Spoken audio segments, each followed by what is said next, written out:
The faint rhythmic click of keys on her worn laptop was the soundtrack to Eleanor Vance's Nights. The glow from the screen cast long shadows across the small living room of her modest apartment, illuminating stacks of neatly organized bills and financial textbooks. To the casual observer, it might have seemed like a quiet, studious scene. But for Eleanor, it was a daily tightrope walk, a precarious dance between the relentless demands of scarcity and the unwavering beacon of hope. A single mother to 8-year-old Lily, Eleanor was a financial planner by training, a cruel irony for someone who often felt one missed paycheck away from disaster. She held 2 low-paying jobs, a part-time bookkeeper for a local deli and a virtual assistant for a fledgling startup, and ran a small, struggling home business offering basic tax preparation. Her quiet dignity and unwavering determination were the only luxuries she afforded herself. Her mornings began before dawn, with the scent of cheap coffee brewing and the soft rustle of Lily's school uniform. Lily, bright-eyed and perpetually optimistic, would emerge from her room, her worn but impeccably clean clothes a testament to Eleanor's meticulous care. Breakfast was a simple affair, oatmeal, carefully portioned. Eleanor would often forego a second serving, claiming she wasn't hungry, silently ensuring Lily had enough. The constant, subtle anxiety hummed beneath the surface of Eleanor's days, a low-grade fever of worry. Every unexpected bill, every minor repair, felt like a seismic tremor threatening to topple her precarious world, yet she never let it show. For Lily, she was a rock, an unwavering source of comfort and strength. She dreamed of a different life, a future where she could truly breathe, where Lily would never know the gnawing ache of scarcity.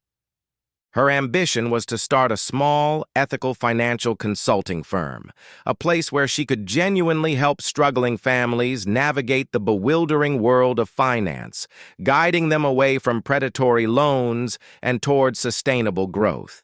It was a dream born of her own struggles, a fervent desire to prevent others from walking her same tightrope.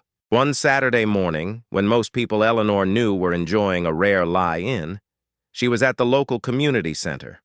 The air was thick with the scent of stale coffee and nervous anticipation as families, their faces etched with worry, gathered for her free financial literacy workshop. These were the moments that nourished Eleanor's soul, a fleeting glimpse of the impact she yearned to make. Today, she spent nearly 2 hours after the official workshop ended, patiently helping an elderly woman, Mrs. Chen, decipher a particularly convoluted utility bill riddled with hidden fees and confusing surcharges. Eleanor's fingers, usually stiff from typing, moved with a gentle, reassuring calm as she pointed out the discrepancies, her voice soft but firm as she explained how to challenge the charges.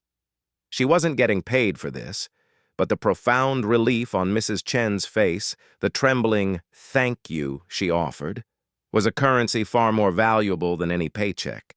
It was a small act, easily overlooked, but it spoke volumes about Eleanor's inherent integrity and her deep-seated desire to alleviate suffering, even while battling her own.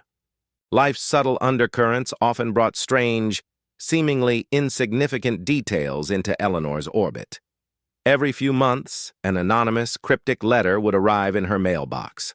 The envelopes were plain, lacking a return address, and inside, tucked among what she always dismissed as junk mail, would be a single, neatly clipped article from a financial newspaper.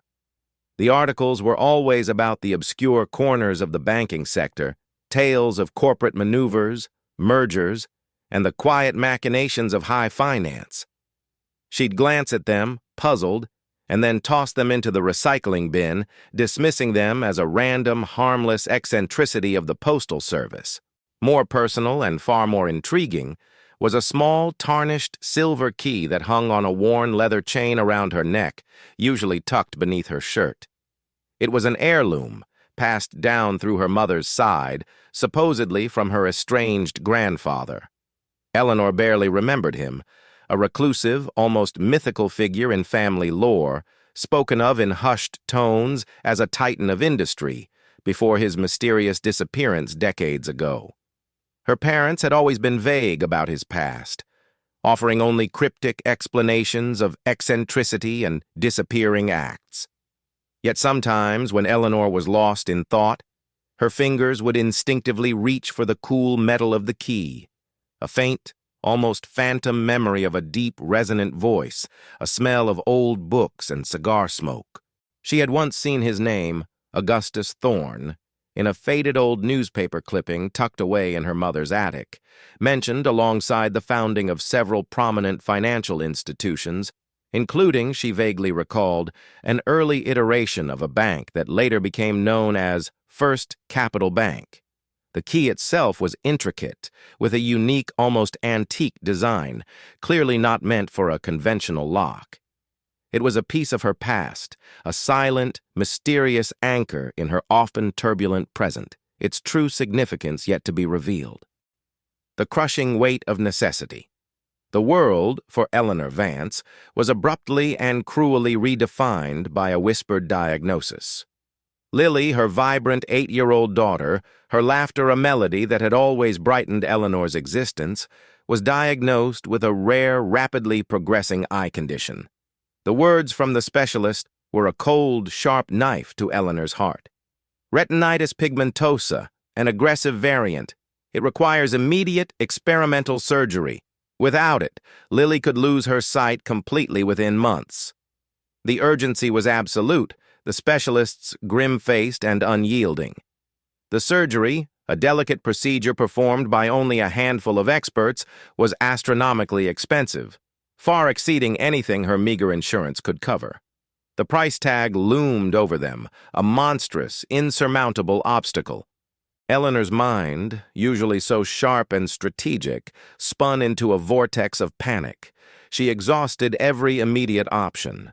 Her carefully hoarded emergency savings, a paltry sum for such a colossal need, vanished in a blur of preliminary consultations and diagnostic tests. She swallowed her pride and approached friends, their faces sympathetic, but their pockets shallow. She sold what few cherished possessions she owned, a small collection of antique porcelain, a silver locket inherited from her grandmother, each sale a wrenching sacrifice. Yet the figures remained stubbornly out of reach. The specialists at the renowned St. Jude's Eye Institute, while empathetic, were clear. Without the upfront payment, Lily would not get the surgery. There was only one recourse left, a path Eleanor had always actively avoided, a substantial bank loan. The thought of debt, especially one so massive, filled her with a primal dread. It felt like a gamble with Lily's future, a terrifying leap of faith into an abyss of financial uncertainty. Yet what choice did she have? Lily's sight, her ability to see the vibrant world around her, depended on it. With a grim resolve, Eleanor began meticulously preparing her loan application. This wasn't some desperate, last-minute plea. She was a trained financial planner. She understood the metrics. She compiled detailed income statements from her multiple jobs, a precise breakdown of her expenses, and, most importantly, a conservative yet compelling business plan for her nascent ethical financial consulting firm. She laid out her vision, providing affordable, honest financial guidance, helping families avoid the very debt traps she now found herself facing. She believed in its viability, not just as a dream, but as a practical, profitable venture that filled a desperate need. She chose First Capital Bank, a towering institution of cold marble and gleaming brass in the heart of the financial district. It was one of the largest, most established banks in the city, and, she reasoned, perhaps the most likely to approve a loan of this magnitude, however reluctantly. The very name, with its echoes of corporate power, felt intimidating, a world away from her small, quiet apartment. Her appointment was with Mr. Sterling, the head loan officer. Marcus Sterling was a man consumed by the rigid tenets of corporate efficiency and bottom-line profits.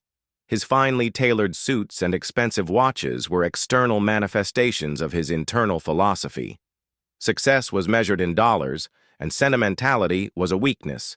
He viewed anyone who struggled financially with a thinly veiled contempt, particularly single mothers, whom he categorized as inherently high risk, prone to emotional decisions rather than cold, hard logic. He reveled in his position of power, the ability to grant or deny dreams with a stroke of his pen.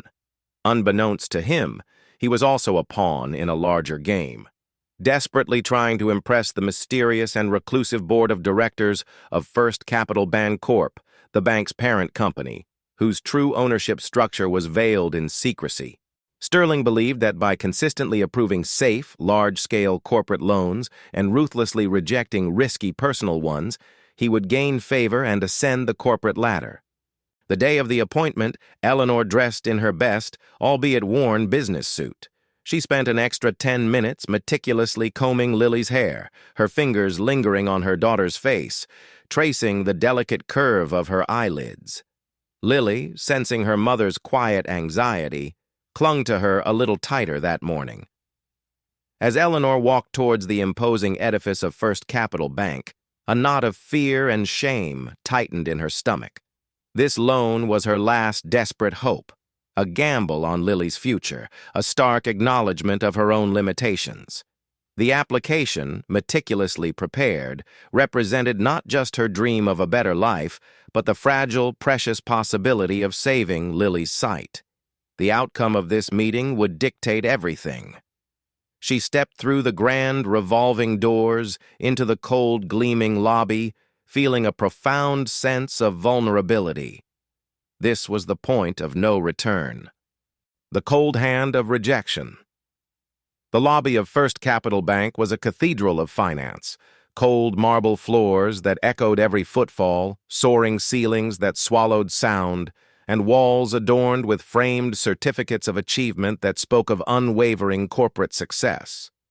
Eleanor Vance, in her carefully pressed but visibly worn coat, felt acutely out of place amidst the clientele in their bespoke suits and designer dresses. Her movements were hesitant, her shoulders slightly hunched, a stark contrast to the effortless stride of the bank's affluent patrons. She felt the weight of judgment in the polished surfaces, in the indifferent efficiency of the staff. When her name was called, Eleanor walked to Mr. Sterling's office with a practiced calm, though her heart hammered a frantic rhythm against her ribs.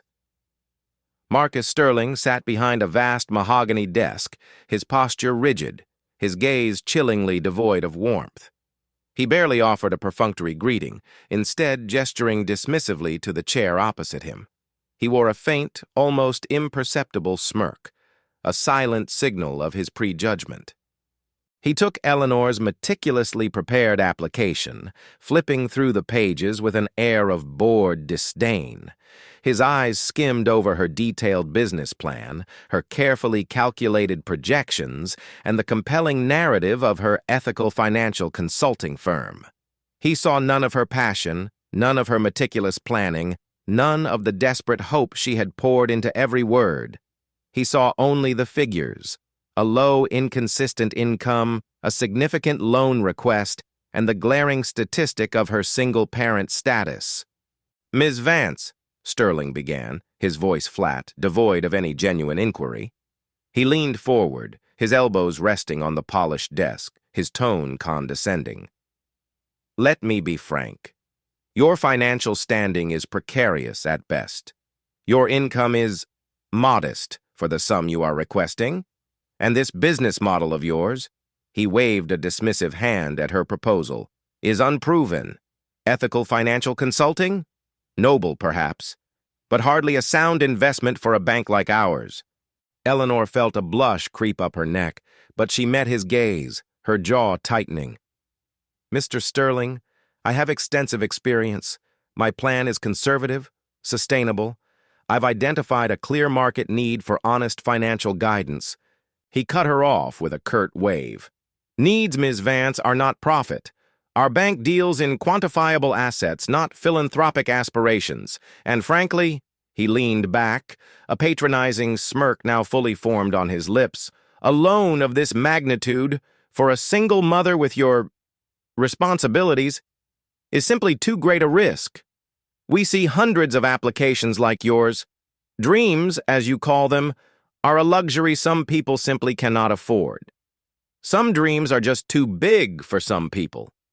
He punctuated his words with a dismissive shrug, his eyes lingering on her worn coat, lingering on the faint tremor in her hands that she was desperately trying to hide. He delighted in her discomfort, his cold eyes missing the flicker of defiance behind her pain. The world seemed to tilt. Eleanor felt a crushing weight descend upon her, stealing her breath. Lily's face, pale and vulnerable, flashed behind her eyes. The thought of her daughter losing her sight, of her own helplessness, was a searing agony. She fought back the hot sting of tears, desperately clinging to her composure. To cry would be to give him the satisfaction he so clearly craved. But the effort was immense, a physical battle. "So, you're rejecting it?" Eleanor whispered, her voice barely audible, the words catching in her throat. "Categorically," Sterling stated, his tone final, a note of triumph in his voice. He pushed the application back across the desk towards her, a dismissive gesture that spoke louder than any words. "I wish you the best of luck, Ms. Vance, but not with First Capital Bank." Eleanor rose, her legs feeling like lead. She clutched Lily's small laminated school photograph in her trembling hand, its bright colors a cruel contrast to the grayscale despair that now enveloped her. She managed a small, almost imperceptible nod, unable to speak past the lump in her throat. She turned and walked out of the office, her head bowed, her vision blurred by unshed tears. The vast, indifferent lobby seemed to mock her pain. Her quiet sobs were swallowed by the echoing marble, unheard by the bustling, self-important patrons. Sterling watched her leave, a self-satisfied smirk playing on his lips, convinced he had just made a sound business decision and efficiently weeded out another unprofitable case. As Eleanor pushed through the heavy revolving doors, the cold autumn air a harsh slap to her face, she fumbled blindly in her worn handbag for a tissue. Her fingers brushed against the cool, smooth metal of the old silver key on its worn chain, a forgotten comfort. Just then, her phone, clutched forgotten in her other hand, vibrated with an unfamiliar number. She hesitated, her mind still reeling from Sterling's brutal rejection, but the persistent ring compelled her to answer. "Ms. Eleanor Vance?" A calm, authoritative voice, distinctly British, spoke on the other end. "My name is Mr. Harrison. I am the executor of the estate of Augustus Thorne." Eleanor froze. Augustus Thorne. Her estranged grandfather. The name, whispered only in family lore, felt like a ghost from a distant past. She hadn't heard it in years. "My grandfather," she managed, her voice choked with unshed tears. He passed away?" "I regret to inform you, yes, Ms. Vance," Mr. Harrison continued, his voice laced with formal sympathy. "His passing was quite sudden. However, his will is being read today, and he had very specific and rather unusual instructions regarding the location. The reading is to take place at the headquarters of First Capital Bank, precisely 30 minutes from now, in the chairman's private boardroom." Eleanor's mind reeled. The very bank she had just been humiliated in. The chairman's private boardroom? It was surreal, a bizarre twist of fate. She dimly remembered her parents' vague comments about her grandfather's vast wealth before his mysterious disappearance decades ago, followed by years of silence and vague explanations of eccentricity. She recalled the snippets of financial news that occasionally arrived anonymously in her mailbox, always about the banking sector. Could he have sent them? And the old key, clutched in her hand, suddenly felt heavier, imbued with an unknown significance. "Ms. Vance, are you still there?" Mr. Harrison's voice was firm, breaking through her stunned silence. Your presence is absolutely essential. The will contains specific time-sensitive provisions concerning your inheritance. It is substantial and unique. Eleanor, bewildered and grief-stricken, looked back at the imposing facade of First Capital Bank, a monument to the very system that had just crushed her. The irony was a bitter, confusing taste in her mouth, but the lawyer's insistence, the hint of an inheritance, however unbelievable, sparked a faint, desperate flicker of hope amidst her despair. This was her last chance, not just for Lily, but for her own shattered dignity. With trembling steps, she turned and re-entered the cold, gleaming lobby, driven by a strange, inexplicable pull towards the chairman's private boardroom, a room she had never imagined she would step foot in. The unforeseen ascent.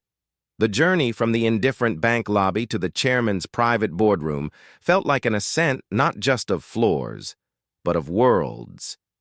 Eleanor Vance, still reeling from Mr. Sterling's brutal rejection and the surreal phone call, found herself propelled by a strange cocktail of grief, confusion, and a desperate, fragile hope.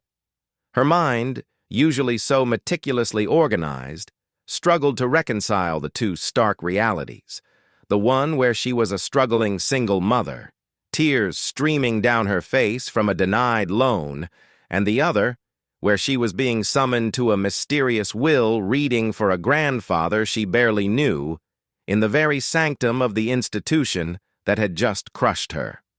Lily's surgery, the looming deadline for her sight, added an immense, almost unbearable pressure to every rapid beat of Eleanor's heart. Every ticking second of the 30-minute window felt like a hammer striking an anvil. She followed the discreet directions given by Mr. Harrison on the phone, navigating hushed corridors and polished elevators, each ascent feeling more improbable than the last. The deeper she went into the bank's corporate heart, the more opulent and hushed the surroundings became. Gone were the bustling tellers and the impersonal kiosks. Here, hushed conversations echoed in plush carpets, and the air hummed with a quiet, almost intimidating power. Finally, she was ushered into the chairman's private boardroom. The room was a monument to wealth and power. A vast, elliptical mahogany table dominated the center, surrounded by high-backed leather chairs. Floor-to-ceiling windows offered a breathtaking panorama of the city skyline, a view that usually belonged only to the untouchable elite. The air was thick with anticipation and a barely concealed greed. Around the table sat a handful of grim-faced individuals, distant relatives Eleanor vaguely recognized from old family photos, their expressions a mixture of confusion and thinly veiled avarice. Several bewildered bank executives, their faces etched with nervous curiosity, were also present, having heard whispers of a surprise will reading of immense significance. Among them, to Eleanor's chilling dismay, was Mr. Sterling. He sat near the head of the table, his earlier smugness replaced by a curious, almost expectant air.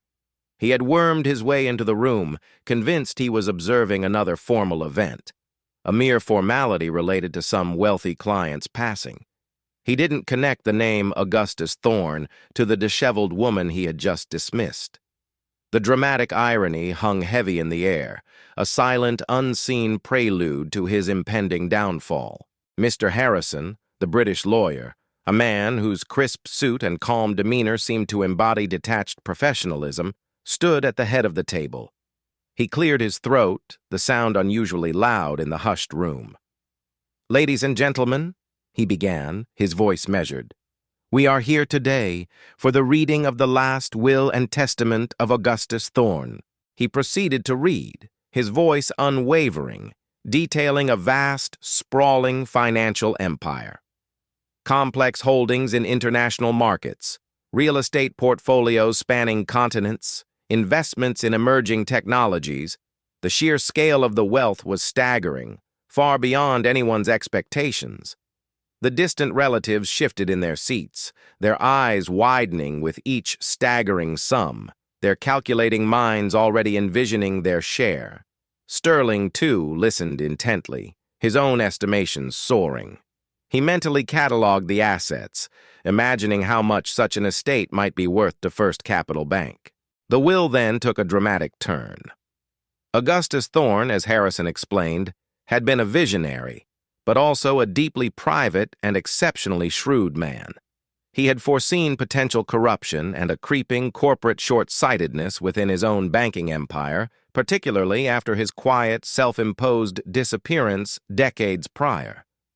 He had spent years meticulously restructuring his assets, ensuring that his legacy would reflect his true values, not the avarice of others. Therefore, Mr. Harrison announced, his voice rising slightly, after careful consideration and through a series of legal structures designed to ensure true and ethical stewardship, Augustus Thorne has bequeathed the controlling stake in First Capital Bancorp, the parent company of First Capital Bank, to his only direct descendant, with a proven record of compassion, integrity, and a clear understanding of fundamental human needs, values he believed had been lost in the pursuit of profit. He paused, letting the words hang in the air. The relatives exchanged confused, then angry glances. The bank executives whispered frantically. Sterling's brow furrowed, a knot of unease beginning to form in his stomach.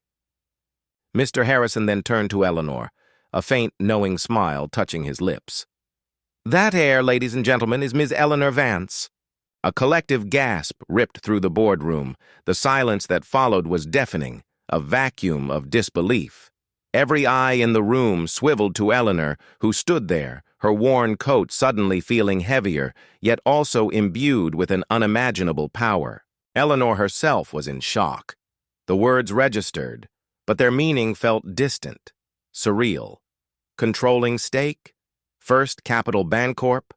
It was an impossible, fantastical leap from the desperate woman who had left this very building in tears just minutes ago. Mr. Sterling, who moments before had been basking in his self-importance, felt a cold, sickening dread wash over him. His face drained of color. His jaw, which had been set in an arrogant smirk, now hung slack. He stared at Eleanor, the woman he had just lectured on financial irresponsibility, the single mother with responsibilities he had so casually dismissed, the one he had proudly told, "Some dreams are just too big for some people." Now she was not just present in this room. She was the reason for it. She was, effectively, his new boss. His mind, which prided itself on its analytical precision, short-circuited, unable to comprehend the magnitude of his blunder. The humiliation was a hot, searing blade twisting in his gut. Mr. Harrison, unfazed by the seismic shockwaves he had just unleashed, continued. Furthermore, the will specifies that Ms. Vance is to be given immediate access to a private vault located beneath this very building, accessible only by a unique, antique key. He looked pointedly at the silver key Eleanor still clutched in her hand. This vault contains vital documents, including all original share certificates and a detailed ledger of decades of ethical, discreet investments, proving her unassailable ownership and outlining her grandfather's vision for the bank's future. Eleanor's hand instinctively tightened around the key, the cool metal now feeling like a tangible symbol of power, a tangible link to a forgotten legacy. The hidden vault, the key, the anonymous financial snippets she'd received, it all clicked into place with a blinding clarity. Her grandfather, Augustus Thorne, had not disappeared. He had retreated, observing his empire from the shadows, grooming his true heir, waiting for the precise moment to reclaim it. The other relatives erupted in furious protestations, their whispers turning into angry shouts of "impossible" and "fraud." But Mr. Harrison, with a calm flick of his wrist, produced a thick legal binder, stamped and authenticated, containing irrefutable proof of Eleanor's lineage and the meticulously legal transfer of ownership. The murmurs of disbelief quickly shifted to murmurs of awe and a growing fear among the bank executives who had tacitly supported Sterling's cutthroat methods. The dramatic irony was palpable, almost suffocating. The very man who had epitomized the bank's callous, profit-driven ethos now sat paralyzed, watching the woman he had scorned ascend to a position of absolute power, holding the keys not just to a vault, but to his entire career. The table had not just turned, it had spun on its axis, leaving Sterling dangling precariously over an abyss of his own making, the unveiling of power and a symphony of justice. A stunned silence hung in the opulent boardroom, thick and suffocating, broken only by the frantic whispers of the distant relatives and bewildered bank executives. The lawyer, Mr. Harrison, with a calm, practiced precision, formally confirmed Eleanor's inheritance, sliding stacks of legal documents and share certificates across the vast mahogany table. The papers rustled softly, each sheet a testament to Augustus Thorne's meticulous planning and Eleanor's new, undeniable power. A wave of shock, jealousy, and dawning awe rippled through the room. Some of the executives who had blindly followed Mr. Sterling's lead for years exchanged nervous glances, their faces reflecting a sudden, chilling understanding of the seismic shift that had just occurred. Eleanor Vance, moments ago a woman brought to her knees by despair, felt an unfamiliar surge of quiet power bloom within her. The tears that had welled in her eyes from Mr. Sterling's condescending rejection now dried, replaced by a steely resolve that hardened her gaze. She thought of Lily, her daughter's fragile vision hanging in the balance, of the countless nights she'd sacrificed, the indignities she'd endured. She thought of the predatory disdain in Mr. Sterling's eyes, the way he'd dismissed her dreams and her very worth. The pain of her vulnerability gave way to a formidable, unyielding strength, a force she never knew she possessed. This wasn't just about her anymore. It was about every struggling single mother, every small dream crushed by cold, calculating systems. Her gaze, calm and unwavering, sought out Mr. Sterling. The head loan officer, who moments ago had radiated smug confidence, was now a pale, sweating caricature of his former self. His jaw hung slack, his eyes wide with a mixture of terror and grotesque disbelief. He tried to stammer an apology, a pathetic attempt to feign friendliness, his lips working soundlessly, but his words died in his throat. He looked like a fish out of water, gasping for air. Eleanor began to move. The soft click of her sensible shoes on the polished marble floor echoed in the hushed room, each step deliberate, resonant with her newfound authority. She walked directly towards him, her presence filling the space between them, shrinking him with every advance. The distance felt immense, yet agonizingly short for Sterling. She stopped directly in front of him, her shadow falling over his shaking frame. Her voice, once choked with tears, now resonated with a chilling clarity that seemed to amplify in the stunned silence of the boardroom. She spoke, not in a shout, but with a quiet, devastating precision, her words amplified by the shock in the room. "Mr. Sterling," Eleanor began, her voice calm, almost conversational, yet imbued with an unmistakable power. "Less than 30 minutes ago in this very building, you rejected my loan application." She paused, allowing the memory of his cruelty to hang in the air, a stark contrast to her current position. "You lectured me on financial irresponsibility. You dismissed my business plan, meticulously prepared as unproven. You cited my precarious financial standing and my responsibilities as a single mother as reasons for my failure." Sterling tried to interrupt, a desperate whimper escaping his lips. "Ms. Vance, And you told me," Eleanor continued, her voice cutting through his feeble attempt, gaining a razor's edge of cold fury. "You told me that some dreams are just too big for some people."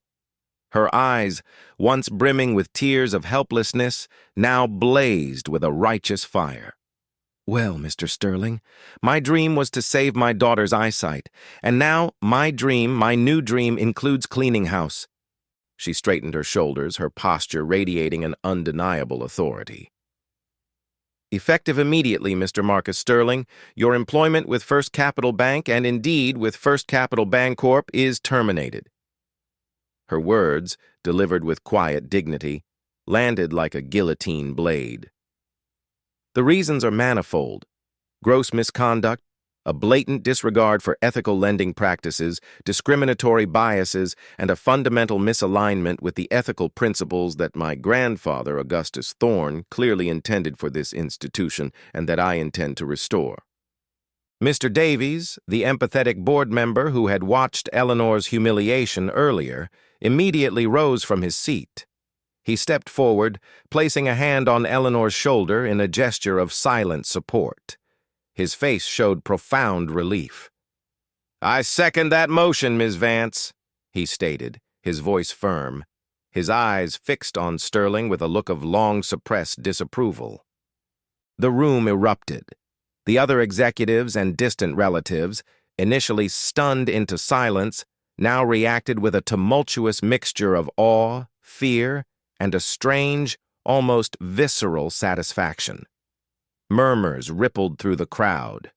He finally got what was coming to him, and known for his arrogance. The dramatic irony was palpable, almost suffocating. The downtrodden single mother, humiliated and weeping just minutes before, now stood as the absolute authority, holding the power of life and death over her tormentor's career. Sterling, a man whose entire identity was tied to his corporate status, watched his world crumble before his eyes, his once feared influence dissipating like smoke. He was just another executive in the room, witnessing his own spectacular demise. Sterling sat slumped in his chair, utterly defeated, his face a mask of utter humiliation and disbelief.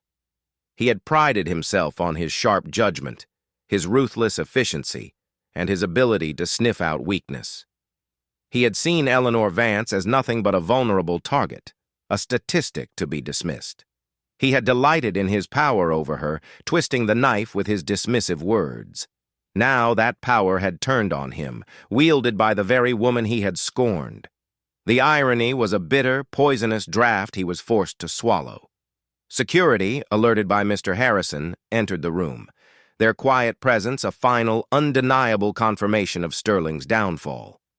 Rebuilding foundations. The public humiliation of Marcus Sterling echoed throughout the city's financial circles. News of his swift and unceremonious dismissal, fueled by whispers from the boardroom and subtle leaks from inside First Capital Bank, spread like wildfire. His reputation, once built on a foundation of ruthless efficiency, crumbled into dust. He found himself not only without a job, but facing a deeper investigation into his past questionable lending practices. Eleanor, advised by Mr. Harrison and the now fiercely loyal Mr. Davies, ensured that a full audit of Sterling's loan approvals and rejections was launched, uncovering patterns of bias and potential fraud that would likely lead to legal action. Sterling, stripped of his power and influence, was escorted out of the building by security, a shell of the arrogant man he had been just minutes before. His corporate world had imploded. For Eleanor, the immediate aftermath was a whirlwind of meetings, legal briefings, and the dizzying reality of her new position. Yet, through it all, one thought remained paramount: Lily. With the vast resources now at her disposal, Lily's urgent eye surgery was scheduled without delay. The best specialists, the most advanced equipment, all were brought to bear on her daughter's condition. The surgery was a success, a delicate hours-long procedure that restored Lily's sight and lifted an immeasurable weight from Eleanor's heart. Watching Lily open her eyes the morning after, blinking against the sunlight streaming through the hospital window, her vision clear and bright, was a moment Eleanor would cherish more than any financial triumph. She could finally focus fully on Lily's recovery, a profound relief she hadn't dared to dream of. Eleanor immediately began a systematic and sweeping overhaul of First Capital Bancorp. She wasted no time in implementing her vision of ethical banking, a stark departure from Sterling's profit-at-all-costs philosophy. The cold, sterile lobby began to transform, losing its intimidating grandeur for a more welcoming, community-focused design. She initiated programs for fair lending practices, ensuring access to capital for small businesses and individuals who had historically been overlooked or exploited. Transparency became a cornerstone of her new policies, breaking down the opaque walls that had protected the bank's hidden machinations. She replaced corrupt or complicit executives with individuals who shared her vision for integrity and community engagement. Diverse hiring initiatives were launched, bringing in fresh perspectives and a commitment to customer service that went beyond mere transactions. Under her leadership, First Capital Bancorp began to invest heavily in local community development projects, revitalizing struggling neighborhoods and supporting educational initiatives. Mr. Davies, the empathetic board member who had quietly observed Sterling's behavior for years, became her trusted chief operating officer, his unwavering integrity and deep understanding of the banking world proving invaluable. One quiet evening, after Lily had fallen asleep, Eleanor sat with her daughter in her newly redecorated room. The soft lamplight illuminated Lily's face, now peaceful and unburdened by the threat of blindness. "Mommy," Lily whispered, her voice a little sleepy, "are we rich now?" Eleanor smiled, gently stroking Lily's hair. "We are, sweetheart. But it's not just about money." She paused, choosing her words carefully, wanting to impart a lesson that went beyond material wealth. It's about having the power to make things right, to help people, to make sure no one else feels as scared or as helpless as we did that day at the bank. She explained in simple terms how her grandfather had wanted her to take over the bank because he believed in her kindness and her desire to help others. "Mr. Sterling, the man who was mean to us, he didn't understand that," Eleanor continued, her voice soft but firm. "He thought money was everything, and he didn't care about people.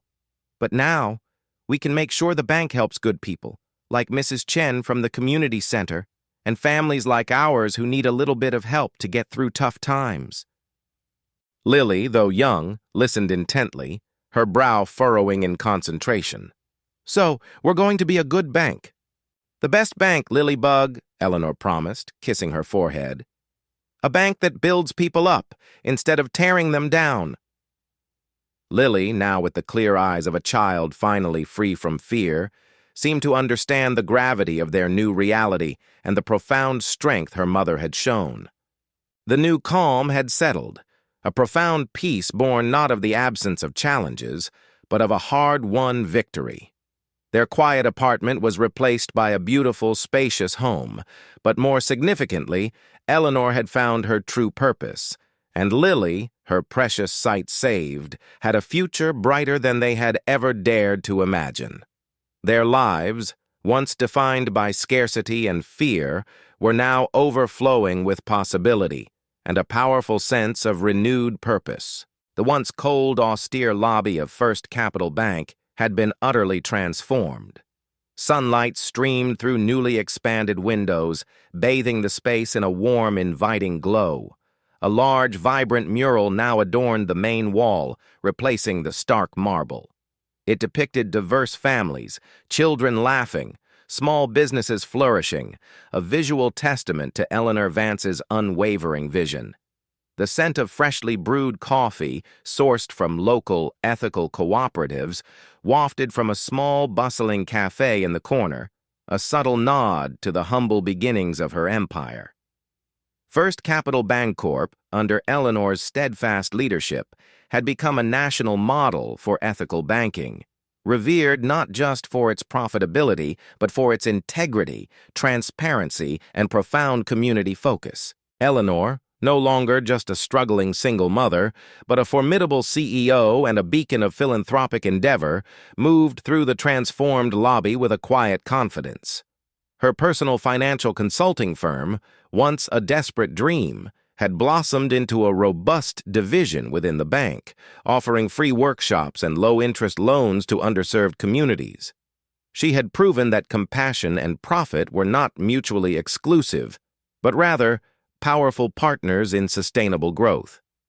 Lily, now a bright-eyed 11-year-old with perfect eyesight, bounded through the lobby, her laughter echoing freely.